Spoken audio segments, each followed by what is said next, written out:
మీ presence నేను feel అవ్వగలిగి మాట్లాడేది నేను మాట్లాడిన మీరు నా ద్వారా మాట్లాడి ఏది మీరు చెప్పాలి సంస్థలు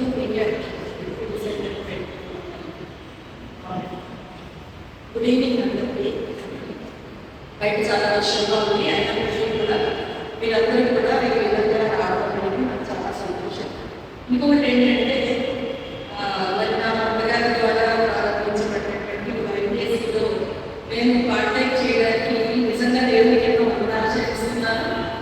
ఈ అవకాశం ఇచ్చినందుకు కూడా చాలా దేవుని వందనాలు చేస్తూ మీకు కూడా థ్యాంక్స్ తెలియజేస్తా ఉన్నాను. ఈరోజు టాపిక్ మీ అందరికీ బహుశా తెలుసు అనుకుంటా, ఏంటంటే అది విక్టోరియస్ స్పిరిచువల్ లైఫ్. స్ట్రాంగ్ గా ఆయన చెప్పినప్పుడు నేను ఆలోచించాను ఏం చెప్పాలి అని. అయితే దేవుడు ఒకటి రెండు థాట్స్ని నాకు అనిపించారు. ఆ థాట్స్ని మీకు షేర్ చేసుకోవాలని మీకు షేర్ చేసుకోవాలని చెప్పి నేను అనుకుంటా ఉన్నాను. మనకి ఇవ్వబడినటువంటి టాపిక్లో రెండు మాటలు ఉన్నాయి. మొదటిది విక్టరీ, రెండవది spiritual life. Victorious spiritual life, విజయవంతమైనటువంటి ఆధ్యాత్మిక జీవితం. దానిలో విక్టరీ అంటే విజయం. మనలో అందరం కూడా విక్టరీ కావాలని కోరుకుంటున్నాం. ఎవరు కూడా ఓడిపోవాలని అనుకోరు, చిన్నదైనా పెద్దదైనా కదా. ఆ విక్టరీ అనేటటువంటిది ఏదో విధంగా మనం సంపాదించుకోవాలి, ఏదో విధంగా పొందాలని చెప్పి మనం అనుకుంటున్నాము. అది సాధిస్తే చాలా సంతోషిస్తాము. ఒకవేళ సాధించకపోతే బెటర్గా నెక్స్ట్ టైం అనుకుని ప్రయత్నం కూడా చేస్తూ ఉంటాం, ఇంకా ఎక్కువ ప్రయత్నం చేస్తూ ఉంటాం. గెలుపు అనేది మాత్రం మనకు చాలా ఇష్టమైనటువంటి విషయం. రెండోది ఏంటంటే ఆధ్యాత్మికమైనటువంటి జీవితం. మామూలు జీవితంలో గెలుపు ఒక ఎత్తు అయితే, ఆధ్యాత్మిక జీవితంలో మనం గెలవడం అనేటటువంటిది కొంచెం కష్టంతో కూడుకున్నదైనప్పటికీ కూడా దానివల్ల లభించేటటువంటి ఆనందం అనేటటువంటిది అంతులేదు. అది అనుభవించినటువంటి వాటికే తెలుస్తుంది. మామూలు జీవితంలో స్టూడెంట్స్ అయితే ఎగ్జామ్లో పాస్ అవ్వాలనుకుంటారు, ఎంప్లాయీస్ అయితే ఉద్యోగంలో పై స్థాయికి వెళ్ళాలనుకుంటారు, బిజినెస్ పీపుల్ అయితే కనుక బిజినెస్లో మంచి ప్రాఫిట్ రావాలనుకుంటారు, ఫార్మర్స్ అయితే మంచి హార్వెస్ట్ రావాలనుకుంటారు. మరి క్రిస్టియన్స్గా మనం ఏం కావాలనుకుంటున్నాం, ఏ విషయంలో మనం విజయం సాధించాలనుకుంటున్నాం, గెలుపు మనకి ఎందుకు కావాలి అనేది ఈరోజు కాసేపు మనందరం కూడా మాట్లాడుతున్నాం. బయట అయితే గెలుపు కోసం అనేకమైనటువంటి మోటివేషనల్ క్లాసెస్ తీసుకుంటూ ఉంటారు. రకరకాలైన పుస్తకాలు కూడా మనం చూస్తూ ఉంటాం. విజయానికి 10 మెట్లని అలాంటివన్నీ కూడా ఉంటాయి. మరి దాని ద్వారా ఎంతవరకు మోటివేట్ అవుతారో నాకైతే తెలియదు, కానీ కొంతమంది మాత్రం మోటివేట్ అయ్యి గెలుపు సాధిస్తూ ఉంటారు. అలాగే స్పిరిచువల్ లైఫ్ దగ్గరికి వచ్చేసరికి ఈ రోజుల్లో స్పిరిచువల్ లైఫ్, ఆధ్యాత్మికత అనేటటువంటిది అందరికీ కూడా చాలా ఫెమిలియర్గా ఉండి, దానిలో కూడా రకరకాలైనటువంటి విషయాలు అంటే మన స్పిరిట్ని మనం అదుపులో పెట్టుకోవాలి అనేటటువంటి ఉద్దేశంతో, మన సోల్ని అదుపులో పెట్టుకోవాలనే ఉద్దేశంతో రకరకాలైనటువంటి యోగా అని, పిరమిడ్స్ అని, శ్వాస మీద ధ్యాస అని, ఇలాంటి వాటిని ప్రాక్టీస్ చేయడానికి చాలా ప్రయత్నాలు చేస్తూ ఉంటారు. కానీ ఆధ్యాత్మిక జీవితానికి వచ్చేసరికి ఇవేవి కూడా మనకి రావు. మనకి స్పిరిచువల్ లైఫ్లో విజయం కావాలంటే ఒక్క యేసు ప్రభువు ద్వారానే వస్తుంది. అది మీలో చాలా మంది ఎక్స్పీరియన్స్ చేసుకుంటారని నేను అనుకుంటున్నాను. అయితే మామూలు విక్టరీకి స్పిరిచువల్ లైఫ్లో విక్టరీకి ఒక పెద్ద తేడా ఉంది. అదేంటంటే మామూలు విక్టరీ అయితే ఎక్స్టర్నల్గా మనకు ఆనందం లభిస్తుంది, వేరే స్పిరిచువల్ విక్టరీ అనేటటువంటిది మన ఇంటర్నల్గా మనకు వస్తుంది. మామూలు విక్టరీ పోటీ చూస్తే బయట వాళ్ళతో పోటీ పడతా ఉంటాం. ఒక రన్నింగ్ రేస్ అంటే పక్క పక్కన ఇంకొక మనుషులు ఉంటారు, వాళ్ళని దాటుకుని వెళ్ళడానికి చూస్తూ ఉంటాం మనం. కానీ ఆధ్యాత్మిక జీవితానికి వచ్చినప్పటికీ మనలో మనకే పోటీ ఉంటుంది. మన హ్యాబిట్స్ మనకు పోటీ పడతాయి. మనలో ఉన్నటువంటి రెగ్యులర్గా మనకు నచ్చేటటువంటివన్నీ కూడా మనతో పోటీ పడుతూ ఉంటాయి. వీటిలన్నింటినీ మనం కంట్రోల్ చేసుకుని గెలిస్తేనే మన స్పిరిచువల్ లైఫ్లో మనకి విక్టరీ అనేటటువంటిది ఉంటుంది. ఎఫ్ఎస్సి పత్రికలో చెప్తారు, 6వ అధ్యాయంలో 11-12 వచనాలలో వచ్చినప్పుడు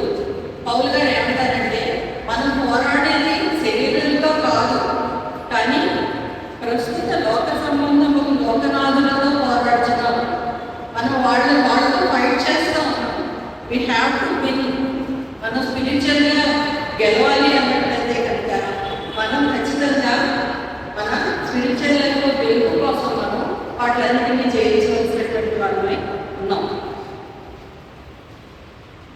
ఈ విక్టోరియస్గా మనం ఈ స్పిరిచువల్ లైఫ్లో ఉండాలనుకున్నట్టయితే బయట రేసెస్లో కొన్ని క్వాలిఫికేషన్స్ ఉంటాయి కదా. ఒక రన్నింగ్ రేస్లో పరిగెత్తాలంటే ఒకే ఏజ్ గ్రూప్లో వాళ్ళని ఒక కాంపిటీషన్లో పెడతారు, ఒక వెయిట్ ఉన్నటువంటి వాళ్ళని ఒక కాంపిటీషన్లో పెడతా ఉంటారు. మనం కూడా ఈ స్పిరిచువల్ లైఫ్లో మనం కనుక కంప్లీట్ చేయాలి అనుకున్నట్లయితే కనుక మనకి ఒక పెద్ద క్వాలిఫికేషన్ కావాలి. అది మనందరికీ తెలిసినటువంటిది. అదేంటంటే సాల్వేషన్. మీలో చాలా మంది రీసెంట్గా మార్మన్స్ పొందినటువంటి వాళ్ళు ఉండొచ్చు, కొన్ని సంవత్సరాలు అయి ఉండొచ్చు, నాకులాగా చాలా కాలం క్రితం మార్మన్స్ పొందినటువంటి వాళ్ళు అయి ఉండొచ్చు. నేను దగ్గరగా 45 సంవత్సరాల క్రితం నేను 9th క్లాస్లో ఉండగా యేసుప్రభువును నేను రక్షకుడిగా స్వీకరించాను. ఇన్ని సంవత్సరాలు కూడా దేవుడు కొన్ని విడుదలలు వచ్చినప్పటికీ కూడా నన్ను కాపాడుకుంటూ తీసుకొచ్చానంటే అది నా స్పిరిచువల్ లైఫ్లో దేవుడు ఇచ్చినటువంటి విజయంగా నేను భావిస్తూ ఉన్నాను. సో ఈ రేసులో మనం విక్టోరియస్గా నిలవాలనుకుంటే మనకి కావాల్సినటువంటి ఎలిజిబిలిటీ ఏంటంటే సాల్వేషన్. ఆ ఎక్స్పీరియన్స్ మనం చాలా కాలం క్రితం పొందాం. మన ఫోన్ ఏదైనా మనకి ఉన్నట్లయితే కనుక అప్డేట్ చేసుకోండి అని మనకు పాపప్ వస్తూ ఉంటుంది, మనం అప్డేట్ చేసుకుంటూ ఉంటాం. కాబట్టి మన సాల్వేషన్ కూడా మనం ఒక్కొక్కసారి మన వెనక్కి వెళ్ళి మనం దాన్ని చూసుకోవాలి. నేను పొందినటువంటి రక్షణ, దానిలో మనం వెళుతున్నటువంటి ఆ నడక ఏ విధంగా ఉంది అనేటటువంటిది మనం చూసుకుంటూ ఉండాలి. దానికి నేను ఒక 5 స్టెప్స్ని, 5 ఆర్తో స్టార్ట్ అయ్యేటటువంటి 5 వర్డ్స్ని జ్ఞాపకం చేయాలని అనుకుంటున్నాను. ఇవన్నీ మీకు తెలిసినటువంటివే, కానీ ఒక్కసారి మనం వెనక్కి వెళ్ళి మన రీక్యాప్ చేసుకోవాలన్నమాట.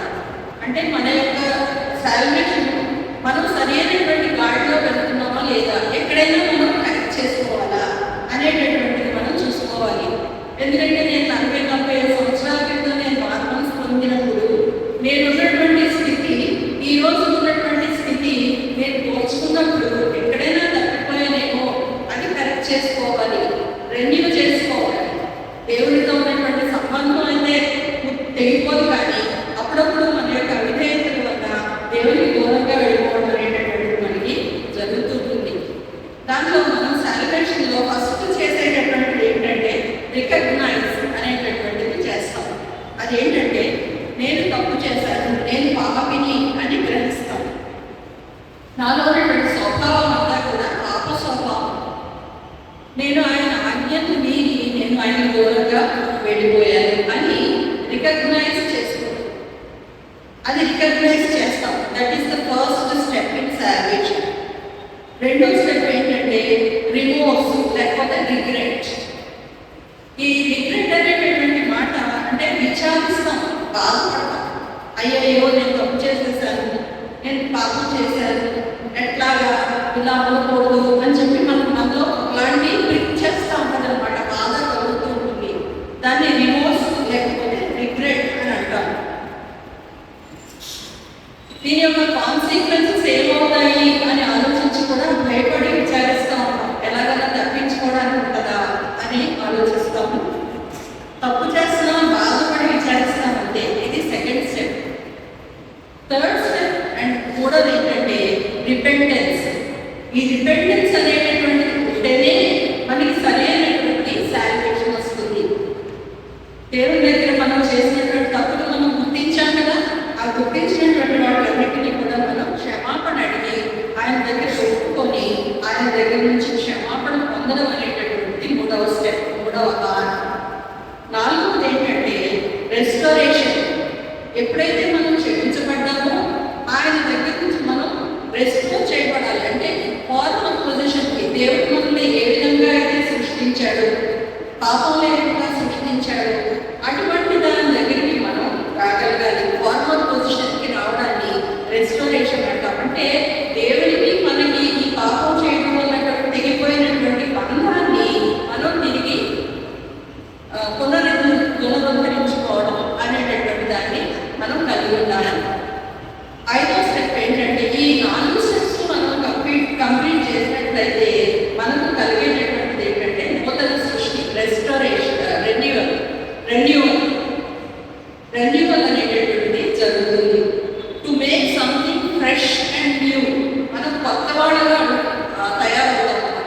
నూతన సృష్టి అంటారు పౌలు గారు. సో పాతవన్నీ గతించిపోయాయి, మనం కొత్తగా తయారవుతాం. మనలో ఇంతకు ముందు ఉన్నటువంటి ఆ భావాలన్నీ కూడా ఉండవు. పాపపు భావాలన్నీ యేసు ప్రభువులో క్షమించబడి మనం నూతన సృష్టిగా మారబడతాం. ఈ 5 స్టెప్స్ సాల్వేషన్ లో ఉంటాయి. సో నేను పొందినటువంటి సాల్వేషన్ అనేటటువంటిది ఈ స్టెప్స్ అన్ని కలిగి ఉందా లేదా అనేది ఒకసారి మనం జ్ఞాపకం చేసుకోవాలి. ఇవన్నీ కలిగి ఉండి మనం సాల్వేషన్ కలిగినట్లయితే నిజంగా దేవునికి వందనాలు. కానీ ఎక్కడైనా చిన్నది అటు ఇటుగా అయినట్లయితే కనుక మనం కరెక్ట్ చేసుకోవాలి. లేకపోతే మనం ఈ స్పిరిచువల్ లైఫ్ అనేటటువంటి కాంపిటీషన్లో మనం డిస్క్వాలిఫై అవుతాము. మనకి విక్టోరియస్ స్పిరిచువల్ లైఫ్ కావాలి అంటే కనుక ఇక్కడ ఈ కండిషన్ మనం ఫుల్ఫిల్ చేస్తేనే మనకి ఆ విక్టరీ అనేటటువంటిది లభిస్తుంది. లేకపోతే మనకి విక్టరీ అసలు కంప్లీట్ చేయడానికే మనకి లేదు. ఈ రక్షణ అనేటటువంటిది ఇన్సిడెంట్ కాదు, కోఇన్సిడెన్స్ అంతకంటే కాదు. దాన్ని మనం సొంతంగా సంపాదించుకోలేము. కేవలం దేవుని యొక్క కృప వల్ల మాత్రమే ఈ రక్షణ మనకి అనుభవించబడుతుంది. ఇది మనం దేవుని యొక్క వాక్యం వినడం వల్ల వచ్చినటువంటి విశ్వాసంతో ప్రారంభమై మనం చనిపోయే వరకు కంటిన్యూ అవుతుంది సాల్వేషన్ అనేటటువంటి. ఈ సాల్వేషన్ వలన మనకి అంతులేనటువంటి ఆనందం, శాంతి అనుకోకుండా మనకు తెలియకుండానే మనలో మార్పు అనేటటువంటిది కలుగుతుంది. సో ఈ క్వాలిఫికేషన్ కనుక మనం బుకింగ్ చేసినట్లయితే కనుక మనం సెకండ్ స్టెప్కి వెళ్తాం. ఒక రేస్లో ఫస్ట్ స్టెప్ ఏంటంటే మామూలు రేస్లో ఏజో వెయిటో ఏదో అదైతేనే నెక్స్ట్ స్టెప్కి ఒక లైన్లోకి మనల్ని పెడతారు. ఆ లైన్లో ఉన్న తర్వాత మనం ఒక్కొక్క స్టెప్ దాటుకుంటూ మనం గోల్ వైపుకి వెళ్తుంటాం. రెండోది ఏం చేసి మనం పొందినటువంటి సాల్వేషన్ని we have to protect our salvation. మనం ప్రొటెక్ట్ చేసుకుంటూ ఉండాలి, లేకపోతే మనం తప్పిపోతాం. ఈ ప్రొటెక్షన్లో ఇద్దరు రోల్స్ ఉన్నాయి, ఇద్దరి పాత్రలు ఉన్నాయి. మొదటిది ఏంటంటే దేవుడు చేసేటటువంటి పాత్ర, మనకి మనంగా చేసుకునేటటువంటి పాత్ర. దేవుడు చేసినటువంటి పాత్ర ఏంటంటే ఎఫెసీ పత్రిక 2వ అధ్యాయం 4 నుంచి 10 వచనాల్లో చూసినట్లయితే మనకి మనం అపరాధముల చేతను పాపముల చేతను చచ్చిన వారు అయినప్పుడు యేసు ప్రభు మనల్ని క్రీస్తుతో కూడా రక్షించారు.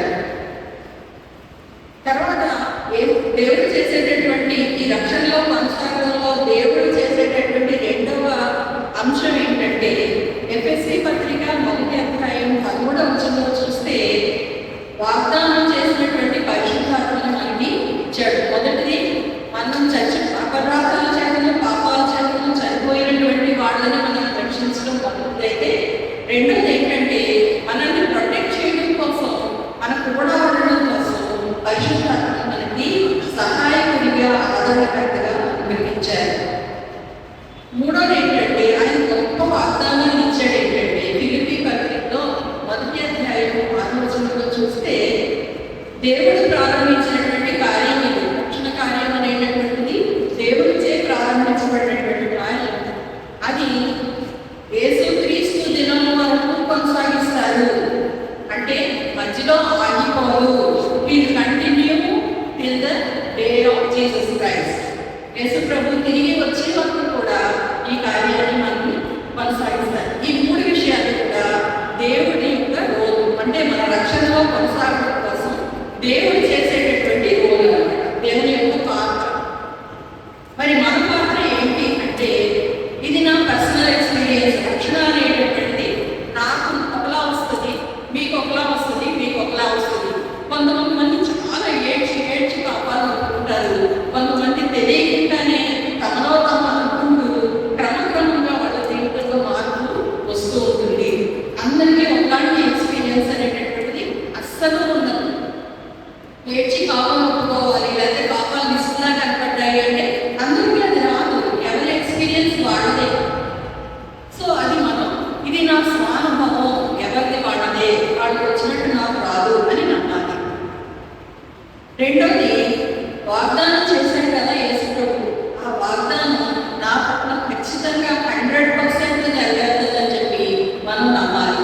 వాగ్దానం చేసినటువంటి వాడు నమ్మదగిన వాడు.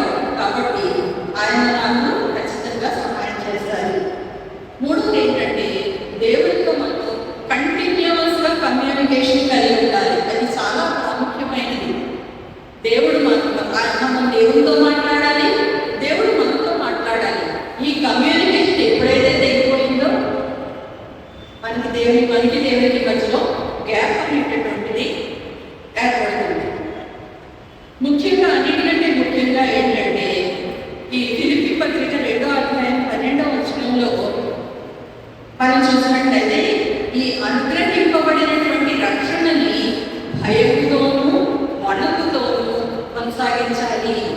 అంటే చాలా క్యాజువల్గా తీసుకోకూడదు. రక్షణ పొందేశాను అని చెప్పి మనం చాలా క్యాజువల్గా తీసుకుంటూ ఉన్నాం ఒక్కొక్కసారి. కానీ ఈ రక్షణని మనం ప్రొటెక్ట్ చేసుకోవాలి. ప్రతి క్షణం కూడా మన పక్క నుంచి సైతానుడు అన్ని ఎలా తప్పిద్దామా, ఎలా దూరం చేసేద్దామా అని రెడీగా ఉంటాడు. కాబట్టి దాని కోసం అని చెప్పి మనం ఏం చేయాలంటే దేవుడితో మనం కమ్యూనికేట్ చేసుకుంటూ, నిత్యం కమ్యూనికేట్ చేసుకుంటూ మనకిచ్చినటువంటి ఇవ్వబడినటువంటి రక్షణను భయంతోటి వణుకుతోని కొనసాగించాలి. ఇది నెక్స్ట్ స్టెప్. మన ఎయిమ్ ఒకటే ఏంటంటే మన ఎయిమ్ విక్టోరియస్గా చివరి వరకు వెళ్ళాలి కదా. చివరికి మన విక్టరీ మనది అవ్వాలి.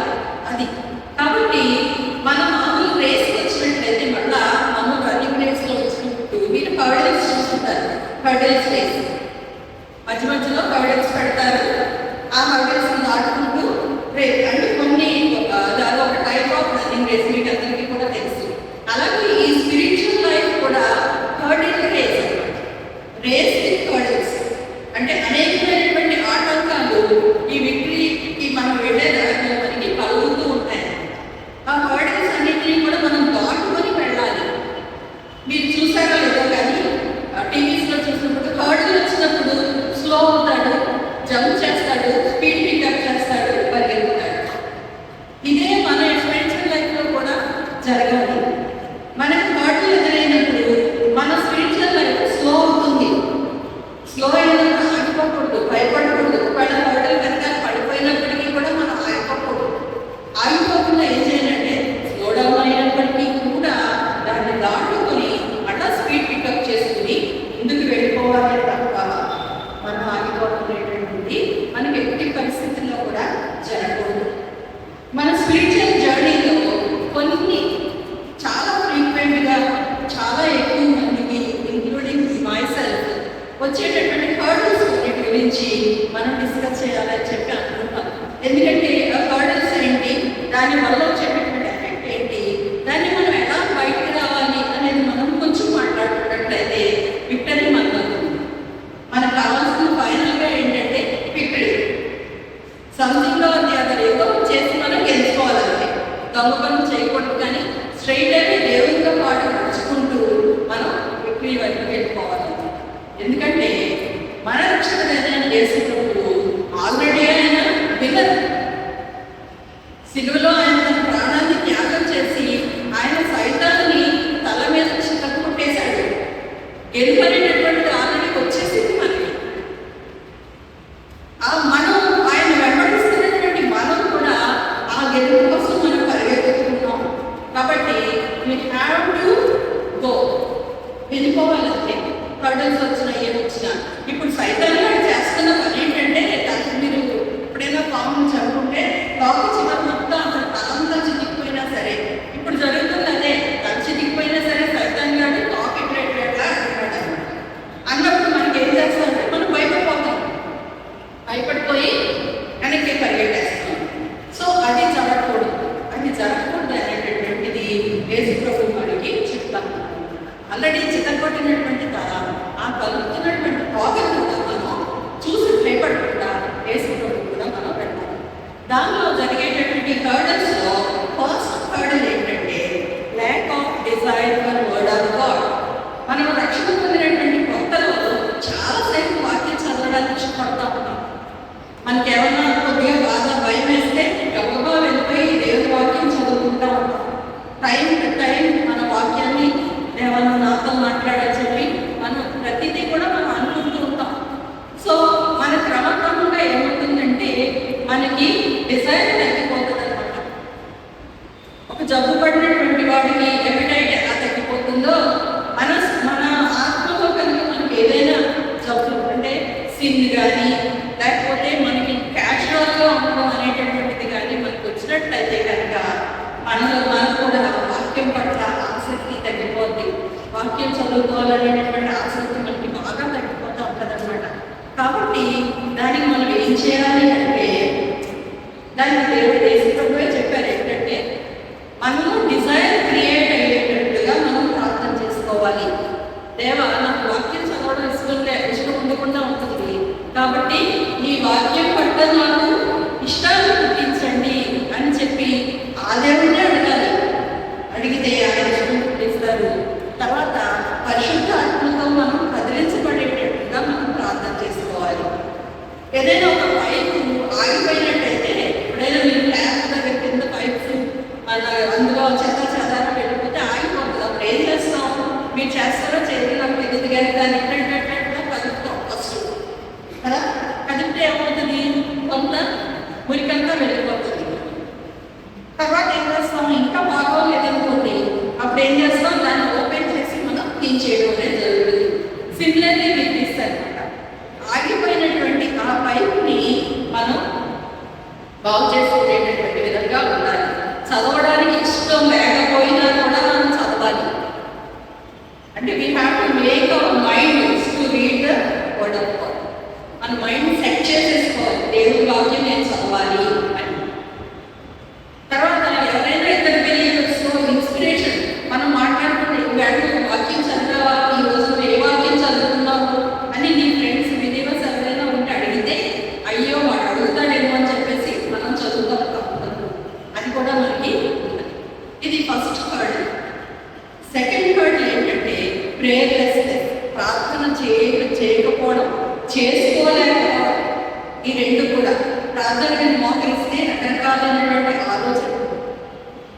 లేడీస్గా మాకైతే టైం అయిపోతుందేమో, లేకపోతే ఏదో ఒక కాలేజ్ ఎప్పుడంటే నేను రిటైర్ అయిపోయింది కాబట్టి పర్వాలేదు, కానీ ఇంతకు ముందు అనమాట ప్రార్థనని మోకరిస్తే టైం అయిపోతుందేమో, సరిపోతుందో లేదో ఇట్లా ఆలోచనలు అనేవి ఉండేవన్నమాట. ఇప్పుడు అలాంటి ఆలోచనలు సైతాన్ని కలుగు చేస్తూ ఉంటాడు. కాబట్టి ఏంటంటే living without fellowship with God, దేవునితో సహవాసం లేకపోవడం అనేటటువంటిది.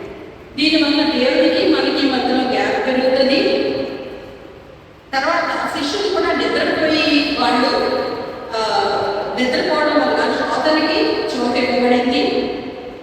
స్పిరిచువల్ పవర్ అండ్ గైడెన్స్ తగ్గిపోయింది. సంసోను చూసినట్లయితే ఆయన ఏమనుకున్నాడు? నిద్రపోయి లేచిన తర్వాత ఫిలిష్తీయులు వస్తే మళ్ళా తలెలా ఎలా అనుకొని నేను తెలుస్తానులే అనుకున్నాడు. కానీ అక్కడ ఏమైంది? ఫెయిల్యూర్ అయింది. ఎందుకు?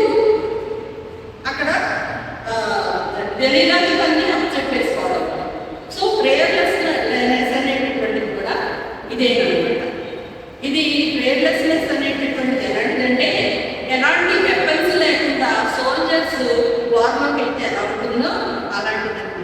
వెపన్స్ లేకుండా సోల్జర్స్ వార్లోకి వెళ్తే ఏమవుతారు? ఓడిపోతారు. అది జరుగుతుంది. కాబట్టి మనం ఏం చేయాలంటే దానియేలు గారిలాగా ఒక టైంని మనం సెట్ చేసుకోవాలి. దానియేలు గ్రంథం 6వ అధ్యాయంలో అంటాడు, దానియేలు ప్రతిరోజు ప్రార్థన చేసేవాడు. తర్వాత మనం హోలీ స్పిరిట్ యొక్క హెల్ప్ను తీసుకోవాలి. తర్వాత 3వ వర్డ్ గురించి చెప్తున్నాను. ఇది చాలా ఇంపార్టెంట్. పెద్దవాళ్ళ దగ్గర నుంచి చిన్నవాళ్ళ వరకు అందరికీ కూడా, ఎంత ఎక్స్పీరియన్స్ ఉన్నటువంటి బిలీవర్ అయినప్పటికీ కూడా ఈ రోజుల్లో ఉన్నటువంటి హర్డల్ ఏంటంటే వరల్డ్లీ డిస్ట్రాక్షన్స్. మనకి చాలా పెద్ద ఈవెంట్, నెసెసరీ ఈవెంట్ ఏంటంటే సెల్ ఫోన్. ఉదయం లేవగానే టైం చూడడానికి కూడా సెల్ ఫోన్ తీస్తాము. వెంటనే కొన్ని పాపప్స్ కనిపిస్తాయి, దానిలోకి వెళ్తాము, అక్కడి నుంచి ఎక్కడికో వెళ్ళిపోతాం. మన టైం తెలియదు. అందరూ, నేను కూడా చేస్తూ ఉంటాను అందరూ. కానీ మనం ఆ సోషల్ మీడియాని మనం చెక్ చేయకుండా first word with God and the last word with God మనం చేసినట్లయితే కనుక మన జీవితం అనేటటువంటిది చాలా సెట్ అవుతుందన్నమాట. టెక్నాలజీ మనల్ని ఓవర్కమ్ చేయకముందే దాన్ని మనం చెక్ చేసుకోవాలి. కారు బ్రేక్స్ లేకుండా ఉన్నట్టయితే ఎలా డేంజరస్, మనకి ఫోన్ మీద కానీ సోషల్ మీడియా మీద కానీ కంట్రోల్ లేకపోయినట్లయితే సేమ్ అంతే డేంజరస్. మనం ఇదొక్కటే దాని నుంచి ఒకటి ఎన్ని వెళ్ళిపోతాయో మనకి తెలియదు. తిరిగి చుట్టూ తిరిగి వచ్చేటప్పటికి మనకి అక్కడ టైం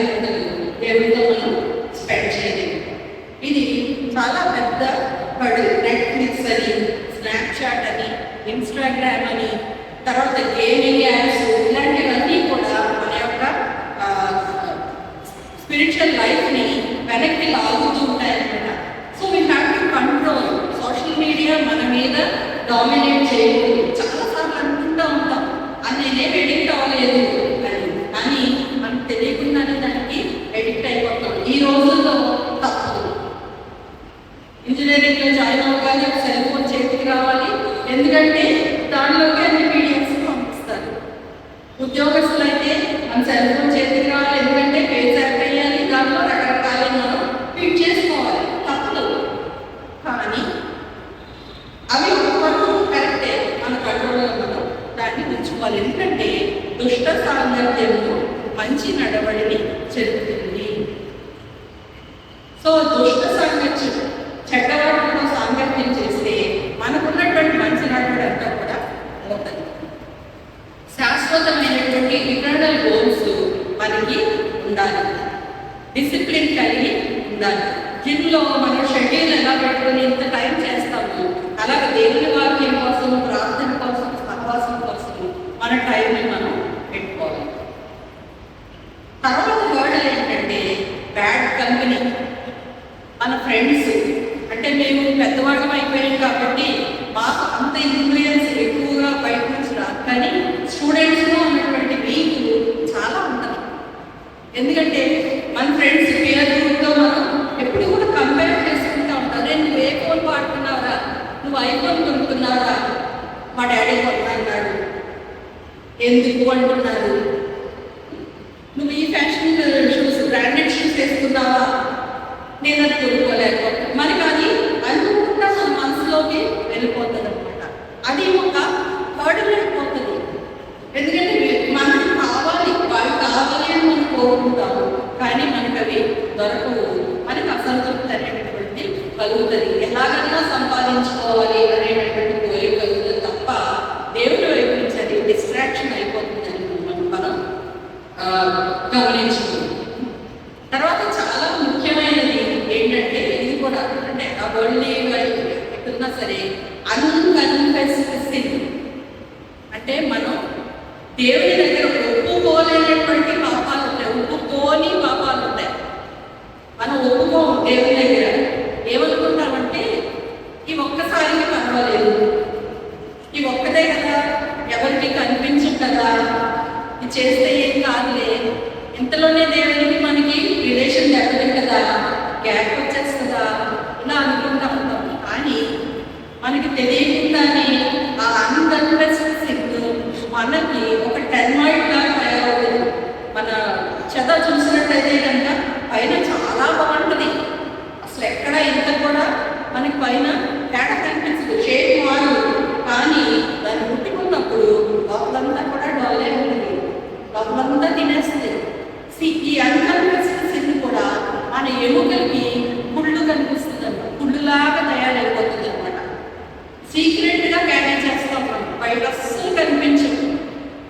ఇది చాలా జాగ్రత్తగా పోవలసినటువంటి సిన్ అనమాట.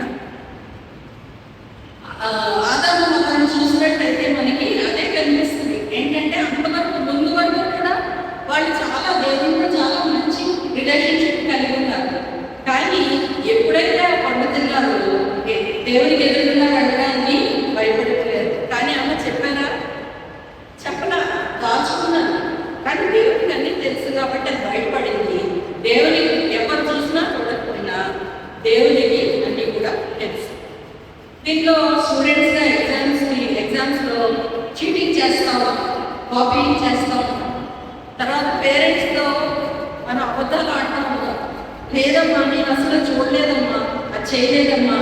ఇట్లాంటివన్నీ కూడా మనం కంట్రోల్ చేసుకోవాల్సింది. ఇది కామనే కదా, ఇదేమి అందరు కామనే కదా, అందరూ చేస్తున్నారు కదా, నేను ఒక్కదాన్ని చేయకపోతే అది స్పెషల్గా కనపడతాము అని అంటారు. కానీ దేవుడు మనల్ని స్పెషల్గా ఉండడానికే ఇచ్చారు కాబట్టి మనం స్పెషల్గా ఉండాలి. ఇవన్నీ కూడా మన విక్టోరియస్ లైఫ్కి, మన స్పిరిచువల్గా విక్టరీ పొందడానికి ఇవన్నీ కూడా ఆటంకంగా మనకి ఉంటాయి. అన్నిటికంటే చాలా చాలా చాలా అందరికీ కలిగేటటువంటి పెద్ద గాడులు ఏంటంటే స్తబ్దత. కొంత ఎదిగిన తర్వాత స్పిరిచువల్ లైఫ్లో అక్కడ స్టాటిక్ అయిపోతాం, ఆగిపోతాం, ఎదుగుదల ఉండదు. అందరూ ఏమనుకుంటారంటే చాలా బాగా పర్ఫెక్ట్గా ఉంది, చక్కగా యాక్టివ్గా ఉంది, ప్రతి బైబిల్ స్టడీస్కి వస్తుంది, ప్రతి చోట మీటింగ్కి వస్తుంది, చక్కగా సింగింగ్లో పార్టిసిపేట్ చేస్తుంది, మంచి టాలెంట్ ఉంది అని అనుకుంటూ ఉంటారు. కానీ మన మనసులో మనకు తెలిసి ఏంటంటే మనం శాచ్యురేషన్ పాయింట్కి వచ్చేసాం. మన వల్ల ఎవరికి ఉపయోగం ఉండదు, మనం చేసే పనులు ఎవరికి ఉపయోగపడదు. దేవుని యొక్క ఆత్మ అక్కడ పనిచేయదు. ఆ స్టాటిక్గా సాల్వేషన్ ఎక్స్పీరియన్స్లో స్టాటిక్గా ఉండిపోవడం అనేటటువంటిది చాలా డేంజరస్ థింగ్ అనమాట. అది ఎలా ఉంటుందంటే సమాజం యాజ్ యూజువల్గా వెళ్ళిపోతూ ఉంటాము, యాక్టివ్గా ఉంటాము, కానీ మనలో ఎదుగుదల ఏది కూడా ఉండదు. బైబిల్ చదవడం మానేస్తాము. మనకి ఎవరైనా మాట్లాడండి లేకపోతే బైబిల్ స్టడీ తీసుకోండి, గబగబా మొబైల్ తిప్పేసి ఏదో ఒక దాన్ని తీసుకుని మనం దాని గురించి చెప్పేస్తూ ఉంటారు. అంతేకాని దేవుని దగ్గర నుంచి మనం ఏం చెప్పాలనుకుంటున్నాము అనేటటువంటిది దేవుని దగ్గర నుంచి మనం పొందాం. క్వైట్ టైం అనేటటువంటిది ఉండదు. ఆన్లైన్ ప్రేయర్స్ మాత్రం బాగా అటెండ్ అవుతాం, కానీ పర్సనల్ ప్రేయర్ అనేటటువంటిది ఉండదు. తర్వాత పర్సనల్ ఇవాంజలిజం చేయాల్సింది మానేసి రోజు ఉదయం మొబైల్ తీసుకొని దానిలోనే మెసేజెస్ పంపుతాం. వాళ్ళు వీళ్ళు పంపినటువంటి మెసేజెస్ మనం ఫార్వర్డ్ చేస్తూ ఉంటాం అనమాట. అన్ని షార్ట్ కట్ థింగ్స్ కూడా మనం మన మొబైల్ ద్వారా ఆపరేట్ చేస్తాం. ఎందుకంటే దేవుడి కంటే మొబైల్ మనల్ని ఎక్కువ అధిగమిస్తూ ఉంటుంది. సో ఇది అందరికీ కనిపించదు, ఎవరికీ కనపడదు, నాకే తెలుస్తుంది. సో ఇది చాలా పెద్ద డేంజర్ అనమాట. ఇది చాలా పెద్ద డేంజర్. కాబట్టి we have to be very careful. దీనికి ఒకటే ఒక రెమెడీ ఏంటంటే దేవుని దగ్గర మన స్థితిని ఉన్నది ఉన్నట్టుగా ఒప్పుకోవడం. దేవా, నా పరిస్థితి ఎలా ఉంది, మీరు ఒక్కళ్ళే నన్ను బాగు చేయగలరు. ఇది ఒక పెద్ద బర్డెన్. దేవా, నేను విక్టోరియస్ స్పిరిచువల్ లైఫ్ వెళ్ళడానికి నాకు ఇది ఆటంకంగా ఉంది, కాబట్టి ప్లీజ్ కరెక్ట్ మీ కావాలి. పైకి భక్తి గలవారంగా ఉండి దాని శక్తిని ఆశ్రయించినటువంటి మనం కరెక్ట్ చేసుకోవాల్సింది కేవలం దేవుని యొక్క పాదాల దగ్గర మాత్రమే. ఎక్కడా కూడా మనకి రెమెడీ అనేటటువంటిది దొరకదు. ఇవన్నీ కూడా రక్షణలో ఎదుగుదలలో మనల్ని ఆపేటటువంటి హర్డల్స్ కొన్ని అండ్ నేను అనుకున్న వాటిలో మెయిన్ అనమాట. ఇంకా చాలా ఉంటాయి, కానీ we have to correct all these things with the help of the Holy Spirit. దేవుని యొక్క సహాయం వల్ల మాత్రమే మనం వీటిని జయించగలుగుతాం. సరే, సాల్వేషన్ ఎక్స్పీరియన్స్ అయ్యింది. సాల్వేషన్లో ఎదుగుదలలో మనం ఎదుర్కొనేటటువంటి హర్డల్స్ దాటాము. ఆ హర్డల్స్ దాటుకుంటూ మన యొక్క సాల్వేషన్లో మనం కంటిన్యూ అవుతాము. We have to do one thing. ఏంటంటే, దేవా, నువ్వు నా జీవితంలో చేసినటువంటి దాని వరకు నేను చేయాల్సింది ఒకటి ఉంది. అదేంటంటే, నీకు కృతజ్ఞత తెలపాలి. ఒక్కసారి కొలస్సీ పత్రిక 1వ అధ్యాయం 12 నుంచి 14 వచనాలు చూసి నాకు చాలా నచ్చింది. ఏంటంటే, మనం దేని గురించి, మన సాల్వేషన్ గురించి కృతజ్ఞత చెప్పాలి అనేటటువంటిది ఏంటి అంటే, ఇక్కడ మనకు చాలా క్లియర్గా పౌలు గారు రాశారు. ఏంటంటే, గివ్ థ్యాంక్స్ జాయ్ఫుల్లీ, ఆనందంతో మనం కృతజ్ఞతాస్తుతులు. 12 నుంచి 14 వచనాలండి. 12వ వచనంలో చూసినట్లయితే, పరిశుద్ధత స్వాస్థ్యంలో పాలివారు అవడానికి మనల్ని క్వాలిఫై చేసినందుకు యేసు ప్రభు చేసినటువంటి కార్యం, రక్షణలో మనకి యేసు ప్రభు చేసినటువంటి కార్యం ఏంటంటే, ఈ క్వాలిఫైడ్ అస్. ఎందుకు? పరిశుద్ధుల యొక్క స్వాస్థ్యంలో, అంటే మనల్ని కూడా పరిశుద్ధులుగా చేసి మనం కూడా పాలివారు అవడానికి క్వాలిఫై చేశాడు. 13వ వచనంలో చూసినట్లయితే, రిడీమ్డ్ అస్, మనల్ని విమోచించారు. అంధకార సంబంధములు, అధికారం నుంచి మనల్ని విమోచించారు. 13వ వచనంలోనే చూస్తే, ట్రాన్స్ఫర్డ్ అస్, ఈ లోకంలో నుంచి తను ప్రేమించిన తన కుమారుని యొక్క రాజ్యంలోనికి మనల్ని ట్రాన్స్ఫర్ చేశారు. 14వ వచనంలో చూసినట్లయితే, మనల్ని యేసు తన కుమారుని రక్తం ద్వారా విమోచన చేశాడు. 14వ వచనంలోనే చూసినట్లయితే, మనల్ని ఆ రక్తం ద్వారా పాప క్షమాపణ జరిగేటట్టు చేశారు. మనల్ని ఫర్గివ్ చేశారు, క్వాలిఫై చేశారు, రిడీమ్ చేశారు, ట్రాన్స్ఫర్ చేశారు, విమోచన కలిగించారు, ఫర్గివ్నెస్ కలిగించారు. ఈ విషయాలు కొలస్సీ పత్రికలో పౌలు గారు చక్కగా రాస్తూ ఉన్నాడు. వీటన్నిటి కోసం నేను యేసుప్రభు వారు చేసినటువంటి ఈ కార్యం కోసం నీకు చాలా వందనాలని ఎప్పుడు కూడా మనం కృతజ్ఞత కలిగి ఉండాలి. తర్వాత చేయవలసినటువంటి పని ఏంటంటే సాల్వేషన్ ఎక్స్పీరియన్స్ పోయిన తర్వాత we have to be thankful to Jesus. ఆ తర్వాత చేయవలసింది ఏంటంటే మన రక్షణని మనం డెమాన్స్ట్రేట్ చేయాలి, ఇతరులకి చూపించాలన్నమాట. ఎలా చూపించాలి అంటే ఇతర బిలీవర్స్ని మనం ప్రేమించగలగాలి. అది యోహాను సువార్త 13:35 మనకి కనిపిస్తూ ఉంటుంది. తర్వాత పాపాన్ని విడిచిపెట్టి స్వస్థ బుద్ధితోనూ నీతితోనూ బ్రతకాలి. అది టైటస్ 2:11-14 ఉంటుంది. అలాగా మనం కొన్ని పనులు చేయాలి. ప్రార్థనలోనూ వాక్యంలోనూ కంటిన్యూ అవ్వాలి. అన్నిటికంటే ముఖ్యంగా తీతు పత్రికలో 2వ అధ్యాయం 13వ వచనంలో 2వ భాగం కొరకు మనం కనిపెట్టాలి, నిరీక్షణతో కనిపెట్టాలి. ఇవన్నీ కూడా మన రక్షణ తర్వాత మనం డెమాన్స్ట్రేట్ చేయాలి. అంటే మనల్ని చూసి ఇతరులైనటువంటి వాళ్ళు నేర్చుకోవాలి. డెమాన్స్ట్రేషన్ అంటే అదే కదా, మనం చేసి చూపిస్తే మిగిలినటువంటి వాళ్ళందరూ కూడా నేర్చుకుంటారు.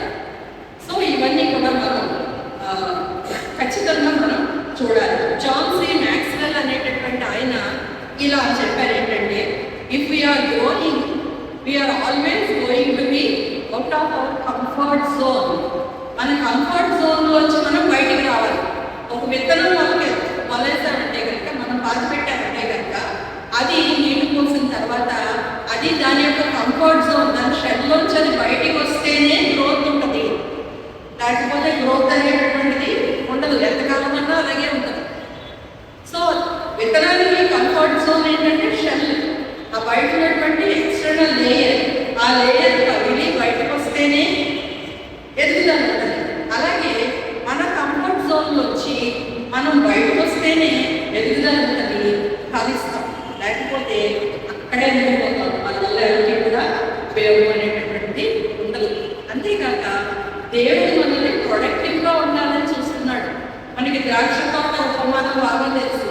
ఆ తోటమాలకి ఏదో చేసేవాడు, 8 సంవత్సరాలు నేను కాపుగా అలా పెట్టాను నేను, కానీ ఒక్క ఫ్రూట్ కూడా లేదు.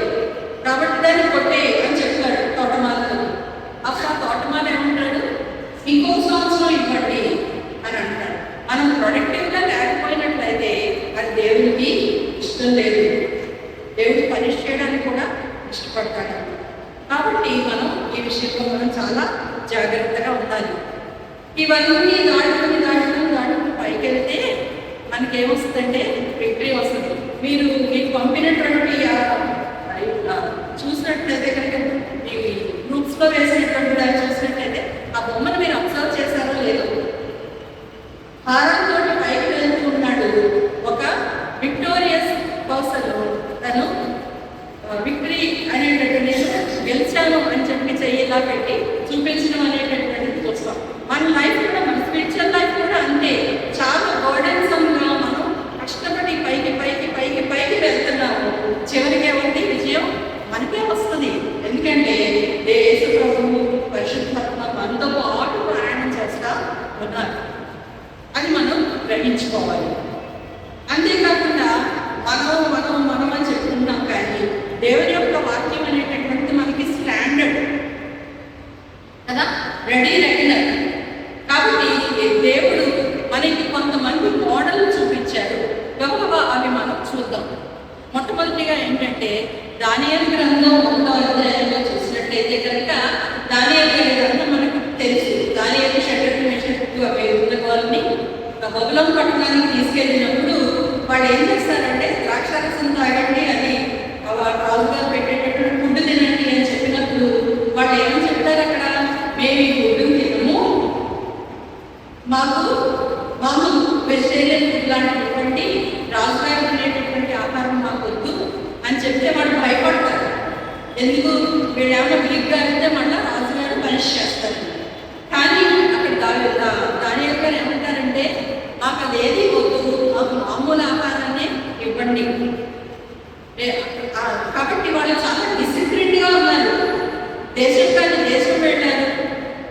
బందీగా వెళ్ళారు, అయినప్పటికీ కూడా భయపడలేదు. వాళ్ళ దేశంలో ఏ డిసిప్లిన్ అయితే వీళ్ళు ఫాలో అయ్యారు, అదే డిసిప్లిన్ వాళ్ళు పరాయి దేశంలో కూడా వాళ్ళు చూపించారు. సో దానియేలు మనం ఒక ఎగ్జాంపుల్గా తీసుకోవచ్చు. అలాగే దానియేలు గ్రంథంలోనే షడ్రక్ మేషక్ అబేద్నెగో సంగతి మీకు తెలుసు కదా. వాళ్ళు విగ్రహానికి మొక్కమంటే వాళ్ళు మొక్కమని చెప్తారు. వాళ్ళని తీసుకెళ్ళి అగ్నిగుండంలో వేసేయడానికి రెడీ అయితే అక్కడ ఒక మాట ఉన్నది, ఒకవేళ అగ్నిగుండంలో వచ్చి మమ్మల్ని తప్పించకపోయినప్పటికీ కూడా మేము మొక్కము అని చెప్తున్నారు. అక్కడ స్టాండ్ తీసుకున్నారు వాళ్ళు. అక్కడ కూడా దేశం కానీ దేశం చాలా తక్కువ మంది మనుషులు ఉన్నారు, చాలా యంగ్స్టర్స్. అయినప్పటికీ కూడా భయం కలిగించేటటువంటి పనిష్మెంట్ ఉన్నప్పటికీ కూడా వాళ్ళు వంగకుండా దేవుడి కోసం స్టాండ్ తీసుకున్నారు. అలాంటి స్టాండ్ తీసుకోవాలని దేవుడు మనల్ని కూడా అడుగుతున్నాడు. యోబు గురించి వచ్చినట్టయితే మనకు తెలుసు, ఒళ్ళంతా కూడా భయంకరమైనటువంటి ముండ్లు, భయంకరమైనటువంటి రోగం వచ్చేసింది. అయినప్పటికీ కూడా భార్య కూడా ఏమంటుంది, నువ్వు దేవుని దూషించి చచ్చిపో అని చెప్తుంది. కానీ అక్కడ ఏమని చెప్పారు, దేవుడు మంచి చేయాలా చెడు చేయకూడదా అని అడుగుతున్నాడు అనమాట. అంటే అంత లాయల్గా ఉన్నాడు. మంచి చేసినప్పుడే దేవుడు, చెడు చేసినప్పుడు దేవుడు రాడా. సో నేను దేవుడు అడుగుతున్నాను, నేను దేవుడికి చాలా లాయల్గా ఉంటాను, చాలా నమ్మకమైనటువంటి వాడిగా ఉంటాను అని చెప్పాడు. తర్వాత మనం శిష్యుల దగ్గరికి వచ్చినట్లయితే వాడు రాత్రంతా చేపలు పడతారు, ఒక చేప కూడా పడలేదు. కానీ యేసుప్రభువు వచ్చి కుడి పక్కన వదిలేయండి అని చెప్తే వాళ్ళు ఒక మాట చెప్తారు. అక్కడ ఏంటంటే, రాత్రంతా చేప పడ్డాం కానీ మా ఒక్క చేప కూడా పడలేదు, కానీ నీ మాట చొప్పున మేము వదిలేస్తాం. అంటే అక్కడ ఒబీడియన్స్ అనేటటువంటిది కనిపిస్తూ ఉంది శిష్యుడికి. సో అది దేవుడి మన దగ్గర నుంచి ఆశిస్తున్నాడు. అలాగే ఎస్తేరు దగ్గరికి వచ్చినట్లయితే మనకు తెలుసు కదా, 3 రోజులు ఉపవాసం ఉన్న తర్వాత ఎస్తేరు గారికి చాలా కాలం నుంచి రాజుగారి దగ్గర నుంచి పిలుపు రావట్లేదు. అయినప్పటికీ కూడా అక్కడ కష్టం వచ్చింది, యూదులకి కష్టం వచ్చింది. అక్కడ ఒక మాట ఉంటుంది, నేను నశించినా నశించను. అక్కడ స్టార్ట్ ఒక నిశ్చయం చేసుకుంది అనమాట ఎస్తేరు. నేను నశించిన, నాకు డెత్ వచ్చినా పర్వాలేదు, చచ్చిపోయినా పర్వాలేదు, కానీ యూదులకు మాత్రం అక్కడ రక్షణ అనేటటువంటి కలగాలి.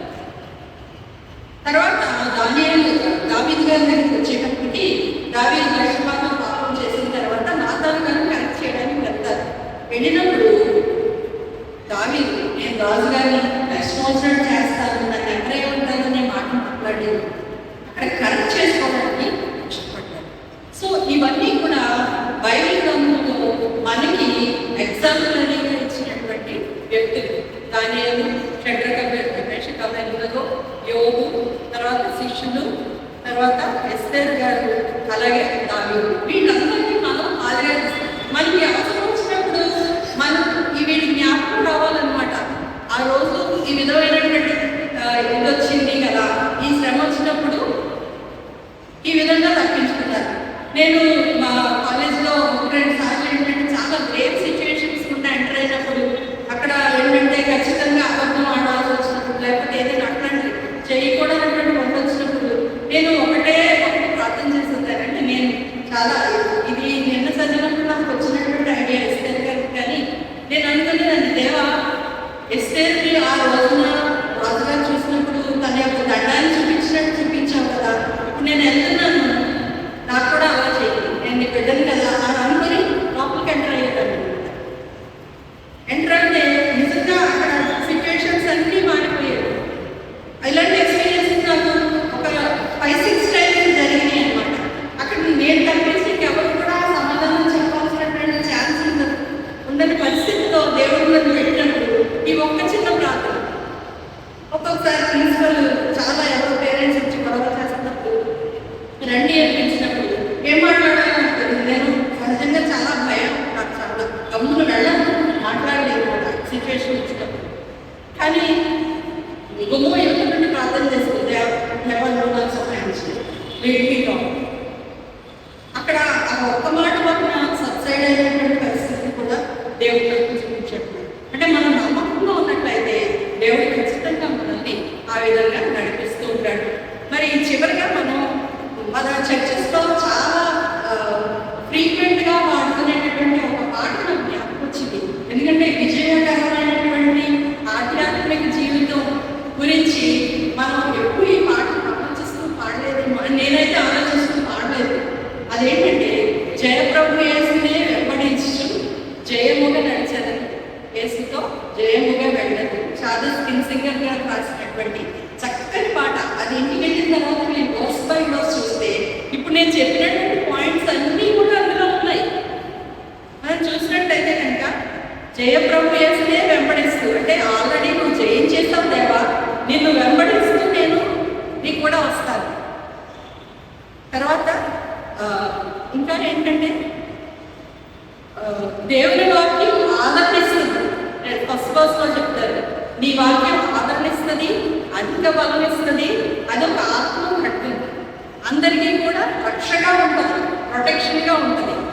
కాబట్టి అది నాకు మార్గం చూపిస్తుంది అని సెకండ్ వర్స్లో రాస్తారు. ఆయన మూడో వర్స్లో రాస్తారు, ఈ ధరలో ఉన్నటువంటి డంబాలు, దురాశ అంటే ఆల్ సిన్ఫుల్ థింగ్స్ అన్నిటినీ కూడా నన్ను చుట్టుముట్టేస్తాయి.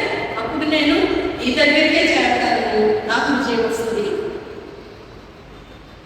తర్వాత నెక్స్ట్ వర్స్లో చెప్తారు, నీవు మాదిరిగా నడిచేవాడు చూపించావు కదా ప్రభువా, ఇప్పుడు నాకు చూపించు, నా బాధలు ఉంటాయి. తర్వాత నెక్స్ట్ ప్రతిరోజు కూడా మాకు బలము, ప్రతిరోజు మాకు ఇమ్మంటున్నాడు అనమాట. ప్రతిరోజు మా బలాన్ని మనం దేవుని దగ్గర నుంచి పొందాలి. తర్వాత నీవు చూపించినటువంటి మార్గంలో నీ అడుగుజాడలను మేము మరవకుండా విడవకుండా నడిచేటట్టు సహాయం చేయి అంటున్నాడు. లాస్ట్ బస్లో అంటారు, నీవు మాపై చూపించినటువంటి ప్రేమకై మీరు నేను ఒకళ్ళొకరు ప్రేమించుకుంటున్నాం. కాబట్టి ఇంకెవరిని ప్రేమించలేము, ఇంకెవరిని అడగలేము. కాబట్టి నీతో పాటు విహరిస్తూ మాకున్నటువంటి ఆ విక్టోరియస్ స్పిరిచువల్ జర్నీలో మేము విన్నర్స్ అవుతాం. నిజంగా ఈ పాటని నేను ఎప్పుడు ఇలా ఊహించి నేను ఆలోచించి నేను చదవలేదు, కానీ ఇవి ఆలోచించినప్పుడు సడన్గా ఆలోచించినప్పుడు నాకైతే గూస్ బంప్స్ వచ్చింది. భయం కూడా వేసింది. నిజంగా ఎంత ఆలోచించా కిన్సింగర్ గారు రాశారు, ఎంత ఎక్స్పీరియన్స్ చేసి రాశారు. ఈ ఎక్స్పీరియన్స్ మన లైఫ్లో మనకి కావాలి. చివరిగా నేను చెప్పేది ఏంటంటే, ఎవరో తెలియదు కానీ నేను మామూలుగా విక్టోరియస్ స్పిరిచువల్ లైఫ్ అని చెప్పి గూగుల్ చేస్తే ఈ డెఫినేషన్ వచ్చింది, నాకు చాలా నచ్చింది. అదేంటంటే, victorious spiritual life is rooted in Christ, guided by the word of God, empowered by the Holy Spirit, strengthened by prayer, guarded against sin, sustained by fellowship, anchored in faith during prayers. అంటే ఏదైతే విజయవంతమైనటువంటి ఆత్మీయ జీవితం ఏంటంటే, క్రీస్తులో వేరుపారి ఉండాలి, దేవుని వాక్యం చేత నడిపించబడాలి, హోలీ స్పిరిట్ యొక్క అధికారం క్రింద ఉండాలి, ప్రార్థనలో బలపరచబడాలి, పాపంలో పడకుండా జాగ్రత్తగా ఉండాలి, సహవాసంలో నిలకడగా ఉండాలి, శ్రమలు కలిగినప్పుడు చాలా స్థిరమైనటువంటి విశ్వాసంతో మనం స్థిరంగా ఉండాలి. ఇది మనకు కావాల్సినటువంటి విక్టోరియస్ స్పిరిచువల్ లైఫ్. ఇది పొందినట్లయితే కనుక మనకి ఏది కూడా తక్కువ కాదండి. చాలా కష్టం అనుకుంటాం, ఎందుకంటే చుట్టూ వాళ్ళని చూస్తే వాళ్ళు చాలా హ్యాపీగా ఉన్నట్టుగా అనిపిస్తుంది. మన బిలీవర్స్ని చూసినట్టయితే ఏదో కోరుకోనట్టు అనిపిస్తూ ఉంటుంది. కానీ మనం ఎక్స్పీరియన్స్ చేసేటటువంటి ఆనందం అనేది అసలు ఎవ్వరూ ఇవ్వలేనటువంటి ఆనందం. మనం నమ్ముకున్నటువంటి, మనల్ని రక్షించినటువంటి యేసు ప్రభు ఆల్రెడీ విక్టోరియస్, మనం కూడా విక్టోరియస్గా ఉండాలని కోరుకుంటున్నారు. కాబట్టి మనం ఆయన మీద ఆధారపడి పరిశుద్ధాత్మ సహాయంతో మనం ఆ విధమైనటువంటి విక్టోరియస్ లైఫ్లోకి వెళ్ళాలని మీరందరూ నా కోసం ప్రార్థన చేయండి.